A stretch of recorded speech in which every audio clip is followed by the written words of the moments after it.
I seen the students అనమాట. చాలామంది ఏంటంటే టాప్ ఎంఎన్‌సి కంపెనీస్‌లో హెచ్‌సీఎల్‌లో కానివ్వండి, అండ్ మెనీ ఆఫ్ ది ఎంఎన్‌సీస్‌లో పనిచేసిన వాళ్ళు కూడా కొంతమంది ఏంటంటే ఆన్‌లైన్‌లో అటెండ్ అవుతున్నారు. కొంతమంది రిజైన్ చేసి కూడా ఒక ప్రోగ్రామ్‌లో జాయిన్ అయినటువంటి సిట్యుయేషన్ చూస్తున్నాం.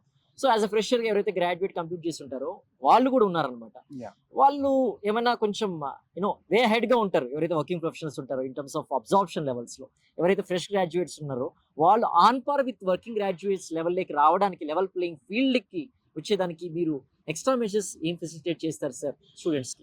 సో, నార్మల్‌గా ఏంటంటే స్టూడెంట్స్‌కి మనం ఫస్ట్ ఏం చేస్తామంటే they have to write EVRs test అన్నమాట. వాళ్ళు ఈవీఆర్స్ టెస్ట్ రాసినప్పుడు ఏమవుతుందంటే వాళ్ళ లెవెల్స్ ఏంటి అని మనకు అర్థమైపోతుంది. ఫ్యాకల్టీస్ అనలైజ్ చేస్తారు. ఫస్ట్ వచ్చి వాళ్ళకి దే విల్ అండర్‌స్టాండ్ వాళ్ళు ఎక్కడ స్ట్రెంగ్త్స్, వాళ్ళెక్కడ వీక్‌నెసెస్, వాళ్ళు ఎలాగ నేర్పిస్తే వాళ్ళకి ఈజీగా ఉంటుంది. ఎలాంటి పొజిషన్‌లో వాళ్ళనొచ్చి మోల్డ్ చేయాలి నేను. వాళ్ళకి ఏ స్ట్రీమ్ వాళ్ళకి హెల్ప్ అవుతుంది. లైక్ స్పెషలైజేషన్ ఏది హెల్ప్ అవుతుంది స్టూడెంట్‌కి వాళ్ళ బ్రైట్ ఫ్యూచర్ కోసం అనేది మేము ఈ ఈవీఆర్స్ టెస్ట్‌లో మేము కనుక్కొని దానికి తగినట్టే వాళ్ళ కరిక్యులమ్ అనేది స్ట్రక్చరింగ్ అవుతుంది.